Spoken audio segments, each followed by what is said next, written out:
السلام عليكم ورحمة الله تعالى وبركاته. الحمد لله نحمده ونستعينه ونؤمن به ونتوكل عليه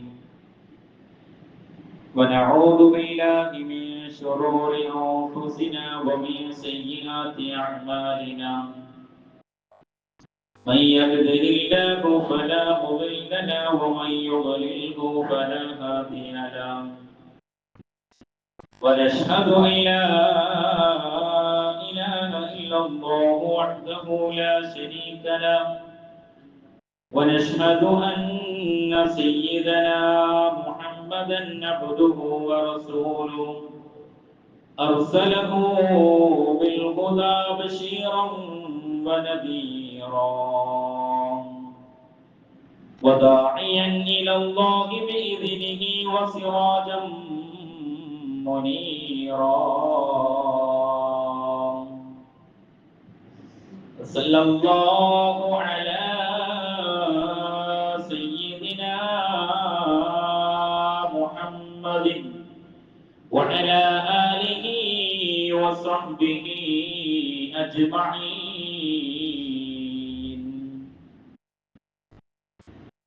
أعوذ بالله من الشيطان الرجيم.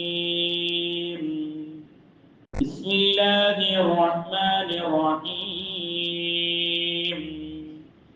رجال لا تلهيهم تجارة ولا بيع عن ذكر الله وإقام الصلاة وإيتاء الزكاة يخافون يوما تتقلب فيه القلوب والأبصار. صدق الله العلي العظيم. صدق وبلغ رسوله النبي الكريم. ونحن على ذلك من الشاكرين من الشاهدين. والحمد لله رب العالمين. محمد أشرف الأعراب والعجم. محمد خير يمشي على قدمه. محمد باسط المعروف جامعه. محمد صاحب الإحسان والكرم. محمد تاج رسول الله قاطبة. محمد صادق الأقوال والكلم. مولاي صل وسلم دائما أبدا على حبيبك خير الخلق كلهم. അല്ലാഹു സുബ്ഹാനഹു വ തആല നാം ഇവിടെ ഒരുമിച്ച് കൂടിയതുപോലെ നാളെ അവന്റെ ജന്നാത്ത് നഈമിൽ ഹബീബായ റസൂലുള്ളാഹി സ്വല്ലല്ലാഹു അലൈഹി വസല്ലമ തങ്ങളുടെ കൂടെ ഒരുമിച്ച് കൂടി അനുഗ്രഹിക്കുമാറാവട്ടെ. പറഞ്ഞും പറയാതെയും പരസ്യമായും രഹസ്യമായും ചെയ്തു പോയ ധാരാളം പാപങ്ങൾ അല്ലാഹു സുബ്ഹാനഹു വ തആല പുറത്തു നിന്ന് അനുഗ്രഹിക്കുമാറാവട്ടെ. ശേഷിക്കുന്ന കാലം സന്തോഷത്തോടു കൂടിയും സമാധാനത്തോടു കൂടിയും ജീവിക്കുവാൻ അല്ലാഹു സുബ്ഹാനഹു വ തആല തൗഫീഖ് നൽകുമാറാകട്ടെ. ആമീൻ യാ റബ്ബൽ ആലമീൻ. പ്രിയമുള്ള സത്യവിശ്വാസികളെ, മുഅ്മിനീങ്ങളെ, അല്ലാഹുവിന്റെ മഹത്തായ അനുഗ്രഹം കൊണ്ട് ഒരു പരിശുദ്ധമായ വെള്ളിയാഴ്ച കൂടിയും സാക്ഷ്യം വഹിക്കുവാൻ നമുക്ക് സാധിച്ചു. നാഥൻ കബൂൽ ചെയ്യുമാറാകട്ടെ. ആമീൻ യാ റബ്ബൽ ആലമീൻ. നാം എല്ലാവരും ഒരു ഇലക്ഷൻ കഴിഞ്ഞ് അതിന്റെ റിസൾട്ടിനു വേണ്ടി കാത്തിരിക്കുന്ന സമയമാണ് ഇപ്പോൾ.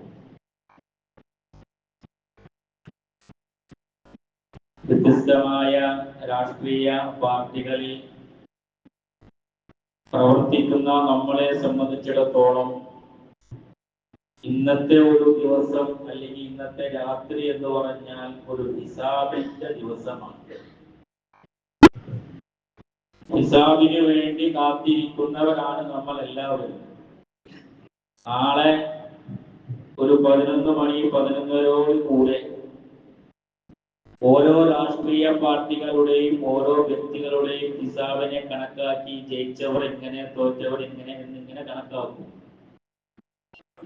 അതിനു വേണ്ടി കാത്തിരിക്കുന്നവരാണ് ഇന്ന് കേരളത്തിലെ ജാതി ഭേദമന്യേ എല്ലാവരും. എന്നാൽ വിശുദ്ധമായ ഖുർആൻ പറയുന്നു, മുഅ്മിനീങ്ങളെ സംബന്ധിച്ചിടത്തോളം, സത്യവിശ്വാസികളെ സംബന്ധിച്ചിടത്തോളം അവൻ കാത്തിരിക്കേണ്ടത്, അവൻ പ്രതീക്ഷിക്കേണ്ടത് ഈ ലോകത്തിലെ ഹിസാബിനെ കുറിച്ചല്ല, മറിച്ച് പരലോകത്തിലെ ഹിസാബിനെ കുറിച്ചാണെന്ന് വിശുദ്ധമായ ഖുർആൻ നമ്മുടെ മുമ്പിലേക്ക് വയ്ക്കുന്നു. ഞാൻ ഏതെങ്കിലും ഒരു രാഷ്ട്രീയ പാർട്ടിയെ താഴ്ത്തിക്കെട്ടാനോ അല്ലെങ്കിൽ ആരെങ്കിലും ഉയർത്തിക്കെട്ടാനോ വേണ്ടിയല്ല പറയുന്നത്. ഭൗതികമായ ചിന്തയിൽ നാം ഒരു ഹിസാബിനെ കാത്തിരിക്കുമ്പോൾ മുഅ്മിനീങ്ങളായ മനുഷ്യൻ കാത്തിരിക്കേണ്ട ഹിസാബ് നാളെ അവന്റെ കാൽ ചുവട്ടിൽ നിൽക്കുകയാണ്. ആ ഹിസാബിന് വേണ്ടിയിട്ടായിരിക്കണം ഓരോ മനുഷ്യരും അവന്റെ ജീവിതം മുന്നോട്ട് കൊണ്ടുപോകേണ്ടത് എന്ന് ഹബീബായ റസൂലുള്ളാഹി സല്ലല്ലാഹു അലൈഹി വസല്ലമ തങ്ങൾ നമ്മളോട് പറയുന്നു. എന്താണ് ആ ഹിസാബ് എന്ന് പറഞ്ഞാൽ? നന്മ ചെയ്തവർക്ക് കൃത്യമായി അല്ലാഹു സുബ്ഹാനഹു വ തആല നൽകപ്പെടുന്ന അവന്റെ സ്വർഗ്ഗവും, തിന്മ ചെയ്തവർക്ക് അല്ലാഹു സുബ്ഹാനഹു വ തആല നൽകപ്പെടുന്ന അവന്റെ നരകവും. നന്മയും തിന്മയും ഒരുപോലെ നിൽക്കുന്ന ആളുകൾക്ക് അല്ലാഹു തആല അവരെ മാറ്റി നിർത്തുന്ന അൽ-അറാഫ് എന്ന് പറയുന്ന ഒരു പ്രത്യേകമായ പദവിയും. ഇതിനു വേണ്ടി തയ്യാറാകുന്നവരാകണം മുഅ്മിനീങ്ങൾ, മുസ്ലിമീങ്ങൾ എന്ന് പറഞ്ഞാൽ. അതുകൊണ്ടാണ് പരിശുദ്ധമായ ഖുർആനിലൂടെ അല്ലാഹു സുബ്ഹാനഹു വ തആല പറഞ്ഞത്, ഈ മഹ്ശറ ദിനത്തെ, ഈ ഖിയാമത്ത് നാളിനെ പരിശുദ്ധമായ ഖുർആൻ വ്യത്യസ്തമായ പേരുകളിലാണ് നമ്മളിലേക്ക് പരിചയപ്പെടുത്തിയത്. ഇലക്ഷന്റെ റിസൾട്ട് വരുന്നതിനനുസരിച്ച് തന്നെ ഈ ലോകത്തെ ജയവും പരാജയവും പ്രതീക്ഷകളും നാം കൈമുതലാക്കുമ്പോൾ തന്നെയാണ് അല്ലാഹു സുബ്ഹാനഹു വ തആല വിചാരണയ്ക്കുള്ള പരലോക ജീവിതത്തെ കുറിച്ച് പരിശുദ്ധമായ ഖുർആനിലൂടെ പരിചയപ്പെടുത്തിയത്. നോക്കൂ നിങ്ങള്, വെറുതെ യൗമുൽ ഖിയാമ എന്ന് പറഞ്ഞ് മാത്രമല്ല വിശുദ്ധമായ ഖുർആൻ ഇതിനെ പരിചയപ്പെടുത്തിയത്. വ്യത്യസ്തമായ പേരുകളിലൂടെയാണ് മഹ്ശറ വൻസബയെ, ഹിസാബിനെ അല്ലാഹു തആല മുഅ്മിനീങ്ങൾക്ക് പരിചയപ്പെടുത്തി തരുന്നത്. പരിശുദ്ധമായ ഖുർആനിൽ അല്ലാഹു തആല പറയുന്നു, وقال موسى إني عذت بربي وربكم من كل متكبر لا يؤمن بيوم الحساب.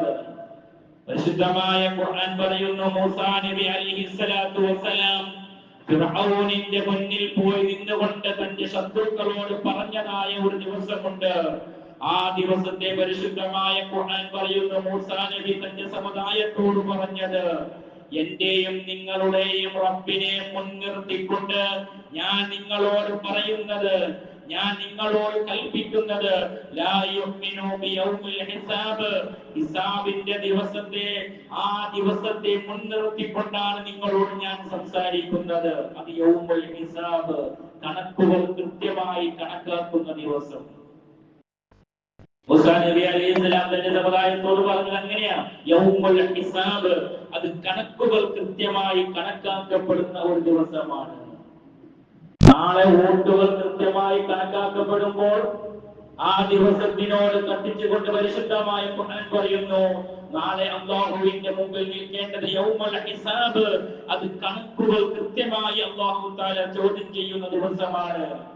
ഈ ആയത്തിനെ വിശദീകരിച്ചുകൊണ്ട് മഹാനായ ഖുർതുബി ഇമാം പറയുന്നത്, വസുമ്മിയ യൗമുൽ ഹിസാബ്, എന്തുകൊണ്ടാണ് അതിനെ ഹിസാബിന്റെ ദിവസം എന്ന് പറയാൻ കാരണം എന്താണെന്ന് അറിയുമോ? ലിഅന്നൽ ബാരി സുബ്ഹാനഹു യഅ്തദു അലാ ഖൽഖി അഅമാലിഹിം. നാളത്തെ ആ ദിവസമുണ്ടല്ലോ, ഹിസാബിന്റെ ദിവസം, അല്ലാഹു സുബ്ഹാനഹു വ തആല അവന്റെ സൃഷ്ടികളുടെ മുഴുവൻ അഅമാലുകളും അല്ലാഹു എണ്ണി തിട്ടപ്പെടുത്തുന്നതാണ്. മിൻ ഇഹ്സാനിൻ വ ഇസാഅ, അതിൽ നന്മയും തിന്മയും ഉണ്ടാകും. യഅ്തദു അലൈഹിം നിഅമഹു, എന്നിട്ട് അല്ലാഹു തആല അവന്റെ മേൽ നൽകപ്പെട്ടതായ അനുഗ്രഹങ്ങളെ അല്ലാഹു തആല എണ്ണി നോക്കുന്നതാണ്. അല്ലാഹു തആല തന്റെ അടിമകൾക്ക് നൽകിയ അനുഗ്രഹങ്ങളുണ്ടല്ലോ, ആ അനുഗ്രഹങ്ങൾ ഓരോന്നും എണ്ണി പറഞ്ഞുകൊണ്ട്, നിങ്ങൾക്ക് നൽകിയ കാഴ്ച ശക്തിയുണ്ടല്ലോ, നിങ്ങൾക്ക് നൽകിയ കേൾവി ശക്തിയുണ്ടല്ലോ, നടക്കാനുള്ള കാലിന്റെ കഴിവുണ്ടല്ലോ, പിടിക്കാനുള്ള കൈയിന്റെ കഴിവുണ്ടല്ലോ, ഇങ്ങനെ അല്ലാഹു തആല നിങ്ങൾക്ക് ധാരാളം നിഅമത്തുകൾ നൽകിയിട്ടുണ്ട്. ഈ നിഅമത്തുകൾ എല്ലാം കൃത്യമായി എണ്ണി എണ്ണി അല്ലാഹു ചോദിക്കുന്ന ദിവസമാണ്. അതുകൊണ്ടാണ് ആ ദിവസത്തിനെ യൗമുൽ ഹിസാബ്, കൃത്യമായി കണക്കാക്കുന്ന ദിവസം എന്ന് പേര് വന്നത് എന്ന് മഹാനായ ഖുർത്തുബി ഇമാം പറയാണ്. അപ്പൊ അതിന്റെ ഒന്നാമത്തെ പേര് യൗമുൽ ഹിസാബാണ്.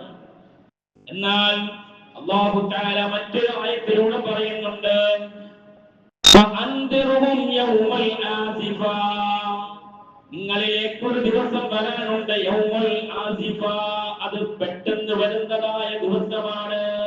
യൗമുൽ ആസിഫ, രണ്ടാമത് ഖുർആൻ ഉപയോഗിച്ച പദം യൗമുൽ ആസിഫ എന്നുള്ളതാണ്. എന്താണ് ആസിഫ എന്ന് പറഞ്ഞാൽ? ഇതിൽ ഖുലൂബുൽ ഹനാജിരി ഖാദിമീന മാലിൽ ളാലിമീന മിൻ ഹമീം വലാ ശഫീഇ യുതാ. പരിശുദ്ധമായ ഖുർആൻ തന്നെ പറയുന്നു, യൗമുൽ ആസിഫ എന്ന് പറഞ്ഞാൽ എന്താണെന്ന് അറിയുമോ? ആ ദിവസം നിങ്ങൾക്ക് ഒരാൾക്ക് പോലും ശുപാർശയ്ക്ക് പോലും അർഹതയുണ്ടാകാത്ത ഒരു ദിവസമാണ്. ഇന്ന് നിങ്ങളുടെ കൂടെ അനുയായികൾ ഉണ്ടാകും. ഇന്ന് നിങ്ങൾ എന്ത് പോക്കിരിത്തരം ചെയ്താലോ അതെല്ലാം താങ്ങി നിർത്താനോ അതിനെ ന്യായീകരിക്കാനോ നിങ്ങളുടെ കൂടെ കൃത്യമായി ഒരു അനുയായികൾ ഉണ്ടാകുന്ന ദിവസമുണ്ട്. പക്ഷേ ഉണ്ടല്ലോ, മാലിൽ ളാലിമീന മിൻ ഹമീം വലാ ശഫീഉ യുതാ. അന്നേ ദിവസം നിങ്ങൾക്കൊരു സാക്ഷി പോലും ഉണ്ടാവുകയില്ല. നിങ്ങളുടെ ഹിസാബിനെ, നിങ്ങളുടെ ചോദ്യോത്തരത്തെ, നിങ്ങളുടെ അഅമാലുകളെ കൃത്യമായി അല്ലാഹു തആല കണക്കാക്കി വെക്കുന്നു. അതിന് ഉടനടി നിങ്ങൾക്ക് മറുപടി നൽകുന്നു. യൗമുൽ ആസിഫ, രണ്ടാമത് അല്ലാഹു ഉപയോഗിച്ചത് യൗമുൽ ആസിഫ. എന്നിട്ടും തീർന്നില്ല, മറ്റൊരു ഖുർആനായത്തിലൂടെ അല്ലാഹു തആല പറയുന്നു, യൗമ യജ്മഉകും ലിയൗമിൽ ജംഇ ദാലിക യൗമുത് തആബൂൻ. നിരാശയുടെ ഒരു ദിവസം നിങ്ങൾക്ക് വരാനുണ്ട്. പരാജിതർക്ക് പരാജയ കാരണങ്ങൾ തിരിച്ചറിയുന്ന ഒരു ദിവസം വരാനുണ്ട്. എവിടെയാണ് ഞങ്ങൾ പരാജയപ്പെട്ടു പോയത്? എവിടെയാണ് ഞങ്ങൾക്ക് നഷ്ടപ്പെട്ടു പോയത്? ആ ദിവസം യൗമുൽ ഖിയാമത്താണെന്ന് പരിശുദ്ധമായ ഖുർആനിലൂടെ അല്ലാഹു തആല പറയുമ്പോൾ അവിടെ അല്ലാഹു തആല ഉപയോഗിച്ച വാക്ക് ഏതാണെന്ന് അറിയുമോ? യൗമുത് തആബുൻ, പരാജയപ്പെട്ടതിന്റെ കാരണം തിരിച്ചറിയുന്ന ദിവസം. അത് യൗമുത് തആബുനാണ്. ഇതൊക്കെ യൗമുൽ ഖിയാമയാണ്. പക്ഷെ അല്ലാഹു തആല മുഅ്മിനീങ്ങളുടെ ഓരോ ഗ്രേഡ് അനുസരിച്ച് അല്ലാഹു പറയാണ്, പരാജയപ്പെട്ടവർക്ക് അവരുടെ പരാജയങ്ങളെ തിരിച്ചറിയുന്ന ദിവസം. നാളെ രാഷ്ട്രീയ പാർട്ടികൾക്ക് എവിടെയാണ് ഞങ്ങൾക്ക് പരാജയം സംഭവിച്ചത്, എവിടെയാണ് ഞങ്ങൾക്ക് പോരായ്മ സംഭവിച്ചത് എന്ന് തിരിച്ചറിയുന്ന ദിവസം. അതുപോലെ ഒരു ദിവസം നിങ്ങൾക്ക് മനുഷ്യരിൽ വരാറുണ്ട്. അന്ന് എവിടെയാണ് ഞങ്ങൾക്ക് പരാജയപ്പെട്ടത്? നാളത്തെ ദിവസം കഴിഞ്ഞാൽ രാഷ്ട്രീയ പാർട്ടികൾക്ക് അടുത്ത 5 കൊല്ലത്തേക്കെങ്കിലും എന്ത് ചെയ്യാം? ഈ പരാജയത്തിൽ വന്ന വീഴ്ച പരിഹരിച്ച് അടുത്ത 5 കൊല്ലം പിടിക്കാം. പക്ഷേ ഖിയാമത്ത് നാൾ നടപ്പില്ല. പരാജയപ്പെട്ടതിന്റെ കാരണം അല്ലാഹു തആല വ്യക്തമാക്കി പറഞ്ഞു തരും. പക്ഷേ അതിൽ നിന്നൊരു മോചനം ലഭിക്കാൻ അത് മുഅ്മിനേ അവിടെ സാധ്യമല്ല. അതിനുള്ള സ്ഥലമാണ് അല്ലാഹു സുബ്ഹാനഹു വ തആല നിനക്ക് അവിടെ നിശ്ചയിച്ചു തന്നിരിക്കുന്നത്. അതുകൊണ്ട് ദുനിയാവിന്റെ പരാജയത്തെ കുറിച്ച് നമ്മൾ സങ്കടപ്പെടരുത്. ദുനിയാവിന്റെ പരാജയം വിജയം ഇതൊക്കെ കേവലം ചെറിയൊരു രീതിയിൽ അങ്ങനെ കടന്നു പോകും. പക്ഷേ ഖിയാമത്ത് നാളിൽ പരാജയപ്പെട്ടു പോയാൽ, അവിടെ പരാജയം സുരക്ഷിതമായി പോയാൽ അവിടെ നിന്ന് കരകയറുക അത്ര എളുപ്പമുള്ള കാര്യമല്ല. അല്ലാഹു തആല മറ്റൊരായത്തിലൂടെ നമ്മളോട് പറയുന്നു, യൗമൽ ഹസ്റ, പരാജയത്തിന്റെ ദിവസം, നിരാശയുടെ ദിവസം നിങ്ങളിലേക്ക് വരാനുണ്ട്. വഅൻദിറുഹും യൗമൽ ഹസ്റ ഇദാ ഖുദിയൽ അംറു വഹും ഫീ ഗഫലത്തിൻ വഹും ലാ യുമിനൂൻ. ആ ദിവസം നിങ്ങൾ അശ്രദ്ധരായി ഈ ഭൂമിയിലൂടെ ജീവിച്ചു പോയില്ലേ? ഈ ദിവസം നിങ്ങൾ അല്ലാഹുവിനെ കുറിച്ച് ഓർക്കാതെ, അല്ലാഹുവിനെ മനസ്സിലാക്കാതെ, അവൻ നമ്മളോട് കൽപ്പിച്ച കാര്യങ്ങളിൽ നിന്ന് അശ്രദ്ധമായി കൊണ്ട് മാറി നടന്നപ്പോൾ അല്ലാഹു തആല പറയുന്നു, നബിയേ, ആ മുഅ്മിനീങ്ങളോടൊന്ന് പറയണേ, വഅൻദിറുഹും യൗമൽ ഹസ്റ, നിങ്ങൾക്ക് നിരാശയുടെ ഒരു ദിവസം വരാനുണ്ട്. നിരാശപ്പെട്ട് പരാജയപ്പെട്ടു പോകുന്ന ഒരു ദിവസം നിങ്ങൾക്ക് വരാനുണ്ട് നബിയേ എന്ന് നിങ്ങളൊന്ന് പറഞ്ഞു കൊടുക്കണേ. കൃത്യമായി അങ്ങനെയാണല്ലോ. കൃത്യമായ ലക്ഷ്യം വന്നപ്പോ നേതൃത്വം, രാഷ്ട്രീയ പാർട്ടികളുടെ നേതൃത്വം കൃത്യമായി അണികൾക്ക് കൊടുത്ത നിർദ്ദേശം എന്താ? കൃത്യമായി വോട്ടെണ്ണുന്ന ദിവസം നമ്മൾ പരാജയപ്പെട്ടുകൂടാ. ആ ദിവസം നമ്മുടെ പാർട്ടി നിരാശപ്പെട്ടുകൂടാ. അത് എന്ത് ചെയ്യണം? കൃത്യമായ വർക്ക് നടക്കണം, കൃത്യമായ പ്രചരണം നടക്കണം. എന്നാൽ മാത്രമേ വിജയം സുരക്ഷിതമാകുകയുള്ളൂ എന്ന് പറഞ്ഞ സ്ഥലത്ത് പരിശുദ്ധമായ ഖുർആൻ പറയുന്നു, വഅൻദിറുഹും, നിങ്ങളിലേക്ക് ഒരു മുന്നറിയിപ്പ് നൽകുന്നു. യൗമുൽ ഹസ്റ, ആ ദിവസം നിങ്ങൾ നിരാശപ്പെട്ടു പോകും. ഇദാ ഖുദിയൽ അംറു വഹും ഫീ ഗഫലത്തിൻ, നിങ്ങൾക്ക് നിങ്ങളുടെ റബ്ബ് കൃത്യമായ കൽപ്പനകൾ തന്നിട്ടുണ്ട്. ആ കൽപ്പനകൾ കൃത്യമായി നിങ്ങൾ പാലിക്കണം. ഫീ ഗഫലത്തിൻ വഹും ലാ യുമിനൂൻ, നിരാശപ്പെട്ടു പോകരുത്, അശ്രദ്ധപ്പെട്ടു പോകരുത്. മുഅ്മിനീങ്ങളുടെ ചര്യ അങ്ങനെയല്ല. അവർ നിരാശപ്പെടില്ല. അവർക്ക് നിരാശപ്പെടേണ്ട കാര്യങ്ങളെ കുറിച്ച് അവർ ചിന്തിക്കുകയുമില്ല. കാരണം കൃത്യമായി അല്ലാഹുവിന്റെ കൽപ്പനകൾ കൃത്യമായി പാലിക്കുന്നവരാണ് മുഅ്മിനീങ്ങൾ എന്ന് പരിശുദ്ധമായ ഖുർആൻ നമ്മളോട് പറയുന്നു. ഈ ഹിസാബിന്റെ ദിവസത്തിനും ഈ നിരാശപ്പെടേണ്ടതായ ദിവസത്തിനും അല്ലാഹു തആല വ്യത്യസ്തമായ പേരുകളിലൂടെ, വ്യത്യസ്തമായ ആയത്തുകളിലൂടെ നമ്മളിലേക്ക് സംവിധാനിച്ചിട്ടുണ്ടെങ്കിൽ, പ്രിയമുള്ളവരെ, മുഅ്മിനീങ്ങൾ എങ്ങനെയാണെന്നും പരിശുദ്ധമായ ഖുർആൻ തന്നെ നമ്മളോട് പറയുന്നുണ്ട്. പരിശുദ്ധമായ ഖുർആൻ നമ്മളോട് പറയുന്നു, റിജാലുൻ ലാ തുൽഹീഹിം തിജാറത്തുൻ വലാ ബൈഉൻ അൻ ദിക്രില്ലാഹ്. ഈ ഭൂമിയിലൂടെ നടക്കുന്ന മുഅ്മിനീങ്ങളായ മനുഷ്യരുണ്ടല്ലോ, അവർക്കുണ്ടല്ലോ ലാ തുൽഹീഹിം തിജാറ വലാ ബൈഉൻ, അവരുടെ കച്ചവടങ്ങളോ കച്ചവട ചരക്കുകളോ, അൻ ദിക്രില്ലാഹ്, അവർ അല്ലാഹുവിനെ തൊട്ടവർക്ക് യാതൊരു തടസ്സമാവുകയുമില്ല. അവർ കാര്യം എല്ലാത്തിനും ഉണ്ടാകും. ഇലക്ഷനിൽ നിൽക്കാനുണ്ടാകും, ഇലക്ഷന്റെ പ്രചരണത്തിനുണ്ടാകും, ബിസിനസ്സുകാരായിരിക്കും, കച്ചവടം ചെയ്യുന്നവരായിരിക്കും, എല്ലാം ഉണ്ടാകും. പക്ഷേ അവർക്കുണ്ടല്ലോ അന്തിക്കിനില്ല, അവരുടെ അല്ലാഹുവിനെ ഓർക്കുന്നതിനെ തൊട്ട് അവർക്കതൊന്നൊരു തടസ്സമാവുകയില്ല. നിസ്കാരം നിലനിർത്തുന്നവരായിരിക്കോ, സകാത്തിനെ കൊടുക്കുന്നവരായിരിക്കോ, യഖാഫൂന യൗമിൻ തതഖല്ലബു ഫിൽ ഖുലൂബി വൽ അബ്സാർ. യഖാഫൂന, അവർ വല്ലാതെ പേടിക്കുന്നവരാണ്, അവർ വല്ലാതെ ഭയപ്പെട്ടു പോകുന്നവരാണ്. അവരുടെ മനസ്സിൽ എപ്പോഴും അല്ലാഹുവിനെ കുറിച്ചുള്ള ഭയമുണ്ടാകും. എന്തിനെ കുറിച്ചാണെന്നറിയുമോ? അവിടെ അല്ലാഹു ഉപയോഗിച്ച പദം നിങ്ങളൊന്ന് നോക്ക്. യൗമ തതഖല്ലബു ഫീഹിൽ ഖുലൂബു വൽ അബ്സാർ. ഹൃദയങ്ങളും അവരുടെ ചിന്തകളും അവരുടെ കണ്ണിന്റെ കാഴ്ചകളും അവരുടെ ചെവിയുടെ കേൾവികളുമെല്ലാം അന്നേ ദിവസം മാറി മറിഞ്ഞു പോകുന്നതാണ്. ആ ഒരു ദിവസത്തെ കുറിച്ച് നിങ്ങൾക്ക് ബോധ്യമുണ്ടാകണം. ആ ദിവസത്തെ കുറിച്ച് പേടിക്കുന്നവരാണ് യഥാർത്ഥമായ മുഅ്മിനീങ്ങൾ.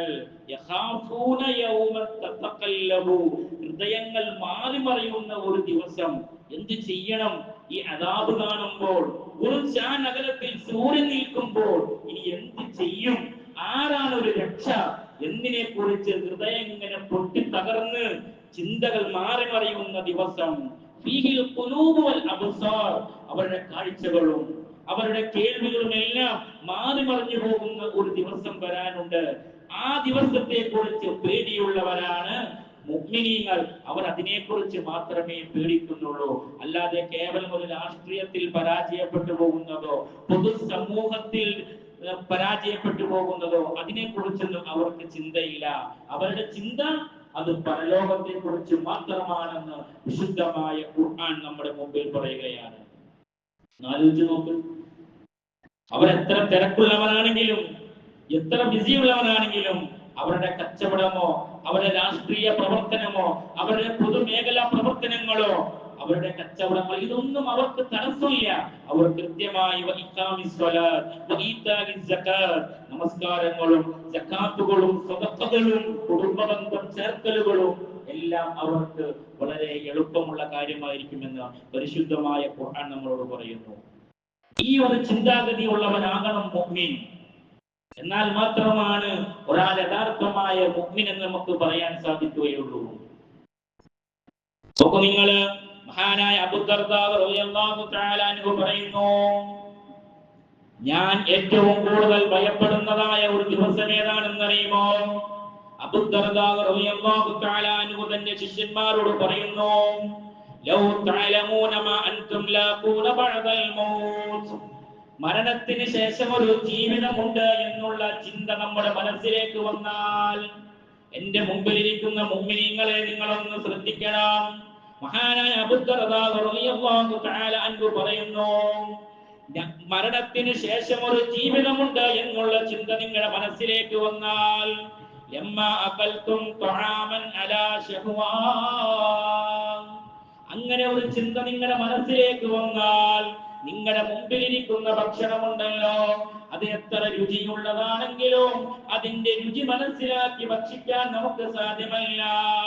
വലാ ശരിബത്തുൻ ശറാബൻ അല ശഹ്വാ, നിങ്ങളുടെ മുമ്പിലിരിക്കുന്ന വെള്ളമുണ്ടല്ലോ, അത് എത്ര നല്ല പാനീയമാണെങ്കിലും അതിന്റെ രുചി മനസ്സിലാക്കി ഭക്ഷിക്കാൻ അവനക്ക് സാധ്യമല്ല.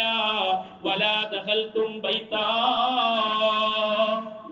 ഏറ്റവും നമ്മൾ വിശ്രമത്തിനായി പോകുന്ന നമ്മുടെ വീടുകളുണ്ടല്ലോ, മനസ്സമാധാനത്തിന് വേണ്ടി വൈകിട്ട് നമ്മൾ ചെന്ന് കയറുന്ന നമ്മുടെ ഭവനങ്ങളുണ്ടല്ലോ, ആ ഭവനങ്ങളിൽ സ്വസ്ഥമായി കിടന്നുറങ്ങാൻ സാധിക്കുകയില്ല. പിന്നെ നിങ്ങൾ എന്താ ചെയ്യുന്നതെന്നറിയുമോ? നിങ്ങളതാ വിജനമായ വഴികളിലൂടെ നിങ്ങളുടെ യാത്ര നിങ്ങൾ തുടർന്നു പോകോ, എന്നിട്ട് നിങ്ങളുടെ ഹൃദയങ്ങളിലേക്ക് നിങ്ങൾ തന്നെ അടിക്കുന്നതാ.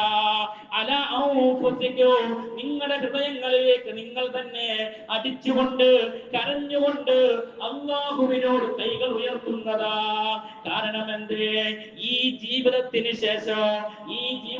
ശേഷം നിങ്ങൾക്കൊരു മരണം വരാനുണ്ട്. ആ മരണാനന്തര ജീവിതത്തെ കുറിച്ച് ഓർക്കുമ്പോൾ നിങ്ങളുടെ മനസ്സിലേക്ക് വല്ലാത്ത ഭയപ്പാടുകൾ കടന്നു വരുന്നതാ. അങ്ങനെയുള്ള മനുഷ്യനെ സംബന്ധിച്ചിടത്തോളം ഈ ദുനിയാവിന്റെ ഒരു സുഖ സൗകര്യങ്ങളോ അവന്റെ ജീവിതത്തിലേക്ക് അവന്റെ മനസ്സിലേക്ക് കടന്നു വരില്ല എന്ന് മഹാനായ അബൂ ദർദാ റളിയല്ലാഹു തആല അൻഹു പറയുന്നു. മുഅ്മിനായ മനുഷ്യൻ അങ്ങനെയാണ്. മരണത്തെ കുറിച്ച് ചിന്ത അവന്റെ മനസ്സിലേക്ക് വന്നാൽ, ഈ ജീവിതത്തിന് ശേഷം ഒരു മരണമുണ്ട്, മരണത്തിന് ശേഷം എല്ലാം തീർന്നു പോകി കുഴപ്പമില്ലായിരുന്നു, ഇതോടുകൂടി ഇടപാടൊക്കെ തീർന്നു, ഇനി കുഴപ്പമില്ല, ഇനി ഒരു പ്രശ്നമില്ലായിരുന്നു. പക്ഷെ അതിനുശേഷം ഒരു ജീവിതം വരാനുണ്ട്. ആ ജീവിതത്തെ കുറിച്ച് ആലോചിക്കുമ്പോൾ അവന്റെ മുമ്പിൽ ഇരിക്കുന്ന ഭക്ഷണം അവൻ എങ്ങനെ കഴിക്കും? ഒരു മരിച്ച വീട്ടിൽ പോയിരുന്ന ഭക്ഷണം കഴിക്കൂ? മരിച്ച സമയത്ത് ആ മരിച്ച വീട്ടിൽ പോയിരുന്ന ഭക്ഷണം കഴിക്കൂ? അത് മനസ്സനുവദിക്കില്ല. നല്ലൊരു വെള്ളം കുടിക്കൂ? അതൊരു മരിച്ച വീടിന്റെ അവസ്ഥയാണെങ്കിൽ മുഅ്മിനായ മനുഷ്യന്റെ ചിന്തകളിലേക്ക് മരണാനന്തര ജീവിതത്തെ കുറിച്ചുള്ള ചിന്ത കടന്നു വന്നാലോ? നമുക്കൊന്ന ചിന്ത ഇല്ലാത്തത് കൊണ്ടാണ് നമ്മൾ ഈ ലോകത്തെ എല്ലാ സുഖ സൗകര്യങ്ങളൊക്കെ അനുഭവിച്ച് ജീവിക്കുന്നത്. നമ്മളൊക്കെ പറയാറില്ലേ, മഹാരഥന്മാരായ ആളുകളൊക്കെ ഈ ദുനിയാവിനെ ഒഴിവാക്കി അവർ ആഖിറത്തെ കുറിച്ച് മാത്രം ചിന്തിച്ചുകൊണ്ട് ജീവിച്ചു. അവരൊക്കെ കോലം കണ്ടില്ലേ? ഒരു മനുഷ്യൻ അടുക്കാൻ അവർക്കിടക്കിലേക്ക് അടുക്കാൻ നമുക്ക് ഇഷ്ടപ്പെടില്ല. പക്ഷെ അവർ ചിന്തിക്കുന്നത് റബ്ബിന്റെ അടുക്കിലേക്ക് എങ്ങനെ അടുക്കാമെന്നായിരുന്നു. ആ ചിന്തയിൽ പടപ്പുകൾ അവരുടെ അടുക്കിലേക്ക് അടുക്കുന്നതിനെ കുറിച്ച് അവർ മറന്നുപോയി എന്നുള്ളതാണ് സത്യം. ആ ഒരു ചിന്തയാണ് മുഅ്മിനായ മനുഷ്യന്റെ മുമ്പിലേക്ക് കടന്നു വരുന്നത്. മഹാനായ ഉമർ ഇബ്നു അബ്ദുൽ അസീസ് എല്ലാവർക്കും കേട്ടുകേൾവിയുള്ളതായ ഒരു വലിയ ചരിത്രമാണ്. മഹാരഥന്മാരായ ആളുകളാണ് മഹാനായ ഉമർ ഇബ്നു അബ്ദുൽ അസീസ്. ധാരാളം പാട്ടിലൂടെ നമ്മൾ കേൾക്കുന്നതാ. ഉണ്ടു സഖി ഒരു കുലമുന്തിരി വാങ്ങിടുവാനായി നാലണ കയ്യേ, ഉണ്ടു പ്രിയേ കൽവിലൊരാശ മുന്തിരി തിന്നിടുവാൻ. മഹാനായ ഉമർ ഇബ്നുൽ അബ്ദുൽ അസീസിനെ കുറിച്ചുള്ള പാട്ടാണത്. ഒരു കിലോ മുന്തിരി വാങ്ങാൻ ഒരു നാണയത്തൊട്ടില്ലാണ്ട് ഈ രാജ്യം ഭരിച്ച ഖലീഫയായിരുന്നു ഉമർ ഇബ്നുൽ അബ്ദുൽ അസീസ്. മഹാനവറുകൾ ഒരിക്കൽ ഇങ്ങനെ ഇരുന്ന് കരയുകയാണ്, അല്ലാതെ പൊട്ടി കരയുകയാണ്. ആ പൊട്ടിക്കരയുന്ന മഹാനായ ഉമർ ഇബ്നുൽ അബ്ദുൽ അസീസിന്റെ അരികിലേക്ക് തന്റെ കുടുംബം കടന്നു വന്നുകൊണ്ട്, എന്താണ് മഹാനവറുകളെ, നിങ്ങൾ എന്തിനാണ് കരയുന്നത് എന്ന് ചോദിക്കുന്നു. അവിടുന്ന് മറുപടി ഒന്നും പറയുന്നില്ല. മഹാനായ ഉമർ ഇബ്നുൽ അബ്ദുൽ അസീസിന്റെ കരച്ചിൽ കണ്ടപ്പോൾ തന്റെ കുടുംബവും തന്റെ കൂടെ ഇരുന്ന് കരയുകയാണ്. ആ കരച്ചിലിന് അല്പം ശമനം വന്നപ്പോൾ തന്റെ ഭാര്യ ഫാത്തിമ എന്നവർ മഹാനായ ഉമർ ഇബ്നുൽ അബ്ദുൽ അസീസിനോട് ചോദിക്കുന്നു, യാ അബി അൻത യാ അമീറുൽ മുഅ്മിനീൻ മിമ്മാ ബഖീത, എന്തിനാണ് നിങ്ങൾ ഇങ്ങനെ കരയുന്നത്? അവിടുന്ന് മഹാനായ ഉമർ ഇബ്നുൽ അബ്ദുൽ അസീസ് പറയുന്നു, യാ ഫാത്തിമ മൻസരിഫുൽ ഖൗമു മിൻ ബൈന യദയില്ലാഹി അസ്സ വജൽ ഫരീഖുൻ ഫിൽ ജന്നാ വ ഫരീഖുൻ ഫിസ് സഈർ. അല്ലയോ ഫാത്തിമ, ഞാൻ ഇങ്ങനെ ഇരുന്ന് ആലോചിച്ചു പോവുകയാണ്. നാളെ അല്ലാഹുവിന്റെ മുമ്പിൽ ചെല്ലുമ്പോൾ അല്ലാഹു തആല അവിടെ ഉണ്ടല്ലോ. ഈ അല്ലാഹുവിന്റെ മുമ്പിൽ ഹാജരായിരിക്കുന്ന മനുഷ്യന്മാരെ രണ്ട് വിഭാഗമായിട്ട് അല്ലാഹു തരംതിരിക്കുന്നതാണ്. ഫരീഖുൻ ഫിൽ ജന്നാ, ഒരു വിഭാഗം സ്വർഗ്ഗത്തിലേക്ക് കടന്നു പോകുമ്പോൾ, വഫരീഖുൻ ഫിസ് സഈർ, ഒരു വിഭാഗം അതാ നരകത്തിലേക്ക് പോകുന്നതാ. ആ നരകത്തിലേക്ക് പോകുന്ന വിഭാഗത്തിൽ ഞാൻ എങ്ങാനും പെട്ടുപോകുമോ എന്നുള്ള ചിന്തയാണ് ഫാത്തിമ എന്നെ ഇവിടെ ഇരുന്ന് വിഷമിപ്പിക്കാൻ കാരണം. എനിക്കത് ആലോചിക്കുമ്പോൾ ഒരു സമാധാനം കിട്ടുന്നില്ല. ആരാ പറഞ്ഞതെന്നറിയുമോ പ്രിയമുള്ളവരെ? ലോകം കണ്ട ഏറ്റവും വലിയ ഖലീഫയാണ്, നീതിമാനായ ഭരണാധികാരിയാണ്, അമലുകളുടെ കാര്യത്തിൽ ഏറ്റവും മുൻപ് നിൽക്കുന്നവരാണ്. പ്രവാചകൻ സല്ലല്ലാഹു അലൈഹി വസല്ലമ തങ്ങളുടെ തിരുസുന്നത്തുകൾ ജീവിതത്തിൽ ഇത്രമാത്രം കൊണ്ടുവന്നവർ വേറെ ആരെങ്കിലും ഉണ്ടോ എന്ന് നാം ഒന്ന് പരിശോധിച്ചു നോക്കേണ്ടതാണ്. ആ മഹാനവറുകളാ പറയുന്നത്, നാളെ അല്ലാഹു തആല ഫരീഖുൻ ഫിസ് സഈറിലേക്കാണ് എന്നെ കൂട്ടിക്കൊണ്ടുപോകുന്നതെങ്കിൽ എന്റെ അവസ്ഥ എന്തായിരിക്കും? അതുകൊണ്ടാണ് പരിശുദ്ധമായ ഖുർആൻ നമ്മളോട് പറയുന്നത്, നിരാശയുടെ ഒരു ദിവസം നിങ്ങളിലേക്ക് വരാനുണ്ട്, പരാജയത്തിന്റെ ഒരു ദിവസം നിങ്ങളിലേക്ക് വരാനുണ്ട്. കേവലം 5 കൊല്ലം കഴിയുമ്പോൾ തിരുത്താൻ പറ്റുന്നതല്ല, മറിച്ചോ അതിനെ തിരുത്തേണ്ട ദിവസം ഈ സുദിനമാണ്, ഈ ജീവിതമാണ്, ഈ ദുനിയവിയായ ജീവിതമാണ്. അതിലൊരു തിരുത്തലുകൾ നമ്മുടെ ജീവിതത്തിൽ ഉണ്ടായില്ലെങ്കിൽ നാളെ അല്ലാഹുവിന്റെ മുമ്പിൽ വലിയ പരാജയം നമുക്ക് ഏകേണ്ടി വരും. അതുകൊണ്ട് മുഅ്മിനായ മനുഷ്യർ കൃത്യമായി അവന്റെ ജീവിതത്തെ എപ്പോഴും അളന്നു നോക്കണം. ഒരു ദിവസം വൈകുന്നേരം കട്ടിലേക്ക് നമ്മുടെ വിരിപ്പിലേക്ക് കിടക്കാൻ ചെല്ലുമ്പോൾ ഇന്നൊരു ദിവസത്തിൽ എന്തൊക്കെ ചെയ്തു എന്നും എന്തൊക്കെ പ്രവർത്തിച്ചു എന്നും നമ്മൾ സ്വയം ഒന്ന് വിചാരണ ചെയ്യണം. ആ വിചാരണയിൽ നമുക്ക് തന്നെ തോന്നിപ്പോവാണ്, പടച്ചോനെ, ഇന്ന് ഞാൻ ഈ ഉറക്കത്തിൽ മരണപ്പെട്ടു പോയാൽ നാളെ നിന്റെ മുമ്പിൽ നിൽക്കുമ്പോൾ ാണല്ലോ ഒക്കെ ഞാൻ പോകുന്നത് എന്ന ചിന്തയാണ് വരുന്നതെങ്കിൽ എന്റെ പ്രിയമുള്ളവരെ, നമ്മുടെ പരാജയം ഈ ലോകത്ത് വെച്ച് തന്നെ നമ്മൾ കണക്കാക്കി വച്ചിട്ടുണ്ട്. അതിനൊരു മാറ്റം വരണമെങ്കിൽ അള്ളാഹുവിന്റെ മാർഗത്തിലേക്ക് തൗബ ചെയ്ത് മടങ്ങി ചെല്ലുക എന്നുള്ളത് മാത്രമാണ് അതിന്റെ ഒരു പരിഹാരം എന്ന് മഹാരഥന്മാരായ ആളുകൾ നമ്മളോട് പറയുന്നുണ്ട്. അതുകൊണ്ട് കൃത്യമായിരിക്കണം നമ്മുടെ ജീവിത ശൈലികൾ, കൃത്യമായിരിക്കണം നമ്മുടെ വർത്തമാനങ്ങൾ, കൃത്യമായിരിക്കണം നമ്മുടെ നോട്ടങ്ങൾ. ഹബീബായ റസൂലുള്ളാഹി സ്വല്ലല്ലാഹു അലൈഹി വസല്ലം തങ്ങൾ ചോദിച്ചില്ലേ സ്വഹാബത്തിനോട്, അത്തദറൂന മനിൽ മുഫ്ലിസ്, ആരാണ് മുഫ്ലിസ് എന്ന് നിങ്ങൾക്ക് അറിയുമോ? പ്രവാചകൻ ചോദിക്കുകയാണ്, ആരാ മുഫ്ലിസ്? മുഫ്ലിസ് എന്ന് പറഞ്ഞാൽ അതിന്റെ നേരെ അർത്ഥം കയ്യിലൊന്നും ഇല്ലാത്തവനെന്നാണ്, ഒരു രൂപ പോലും എടുക്കാൻ ഇല്ലാത്തവനെന്ന മുഫ്ലിസ് എന്ന പദത്തിന്റെ അർത്ഥം. സ്വഹാബാക്കൾ പറഞ്ഞു, ഖാലു യാ റസൂലല്ലാഹ് അൽ മുഫ്ലിസു ഫീനാ യാ റസൂലല്ലാഹ് മല്ലാ ദിർഹമ ലഹു വലാ മതാഅ ലഹു. ഞങ്ങളുടെ കൂട്ടത്തിലെ മുഫ്ലിസ് എന്ന് പറഞ്ഞാൽ ദിർഹം ഇല്ലാത്തവരും കച്ചവടം ചെയ്യാൻ ചരക്കുകളൊന്നും ഇല്ലാത്തവരും അല്ലേ നബിയെ എന്ന് ചോദിച്ചപ്പോൾ ഫഖാല സല്ലല്ലാഹു അലൈഹി വസല്ലം, പ്രവാചകൻ സല്ലല്ലാഹു അലൈഹി വസല്ലം തങ്ങൾ പറയുന്നു, അൽ മുഫ്ലിസു മിൻ ഉമ്മത്തി, എൻ്റെ ഉമ്മത്തിലെ മുഫ്ലിസ് ആരാ നിങ്ങൾക്ക് അറിയുമോ? യൗമൽ ഖിയാമത്തി ബിസ്സലാത്തിഹി വസിയാമിഹി വസകാത്തിഹി, ഖിയാമത്ത് നാളിൽ നമസ്കാരവും സകാത്തും അവന്റെ അമലുകളും പാവങ്ങളെ സഹായിച്ചതൊക്കെ ഏറ്റവും വരും, ഒന്നുമില്ലാത്തവനല്ല. പക്ഷേ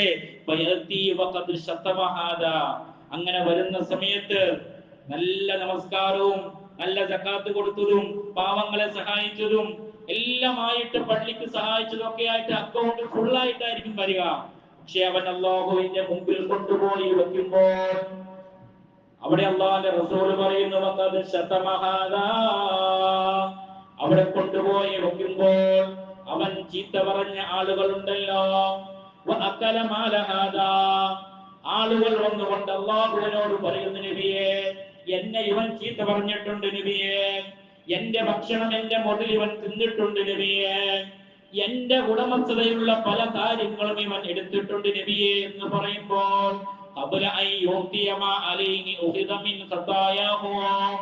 ഇവന്റെ അമലുകൾ, ഇവന്റെ അക്കൗണ്ടിൽ ഫുള്ളുള്ളതായ നിറച്ചുള്ളതായ അവന്റെ നമസ്കാരം എടുത്ത് ഈ ചീത്ത പറഞ്ഞവന് കൊടുക്കുകയാ.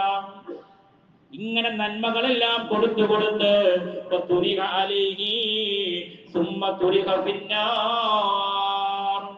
ഇവന്റെ നന്മയൊക്കെ അല്ലാഹു തആല എടുത്തു കൊടുത്ത് ഇവന്റെ അക്കൗണ്ട് കാലിയാകുമ്പോൾ അല്ലാഹു തആല മറ്റവന്റെ തിന്മകൾ എടുത്ത് ഇവർക്ക് നൽകുന്നതാ. ഇവനാണ് മുഫ്ലിസ്. അതുകൊണ്ട് നാളത്തെ ദിവസം ഇലക്ഷന്റെ റിസൾട്ട് ഒക്കെ വരുമ്പോ ആരെങ്കിലും ഒരാളെ ജയിക്കുള്ളൂ, ഉറപ്പാണല്ലോ. ഈ ദുനിയവിയായ കാര്യമാണെന്ന് മുൻ നിർത്തിക്കൊണ്ട് മറ്റുള്ളവനെ കളിയാക്കാനും വ്യക്തിഹത്യ ചെയ്യാനൊക്കെ നടന്നാൽ ഈ ലോകത്ത് എന്തായാലും നമുക്ക് ഇതുകൊണ്ട് പ്രത്യേകിച്ച് ഗുണങ്ങളൊന്നും ഇല്ല, പരലോകത്ത് തീരെയില്ല എന്ന് മനസ്സിലാക്കണം. വ്യക്തിഹത്യയും മറ്റുള്ളവനെ താഴ്ത്തിക്കെട്ടലും അത് മുഫ്ലിസുകളുടെ പണിയാണ്. നാളെ അല്ലാഹുവിന്റെ മുമ്പിൽ ചെല്ലുമ്പോ നിസ്കരിച്ച ജുമുഅ വരെയും നമ്മുടെ അക്കൗണ്ടിൽ ഉണ്ടാവില്ല എന്ന ചിന്ത നമ്മുടെ മനസ്സിലേക്ക് കടന്നു വരണം. മുഅ്മിനായ മനുഷ്യൻ അങ്ങനെ ചിന്തിക്കണം. അവൻ അങ്ങനെ ചിന്തിച്ചു കൊണ്ടുപോയാലാണ് നാളെ അള്ളാഹുവിന്റെ മുമ്പിൽ രക്ഷപ്പെടാൻ സാധിക്കുകയുള്ളൂ. അള്ളാഹു തൗഫീഖ് നൽകുമാറാകട്ടെ. യഥാർത്ഥമായ മുഅ്മിനീങ്ങളിൽ അള്ളാഹു നമ്മളെ ഉൾപ്പെടുത്തി അനുഗ്രഹിക്കുമാറാകട്ടെ. ആമീൻ.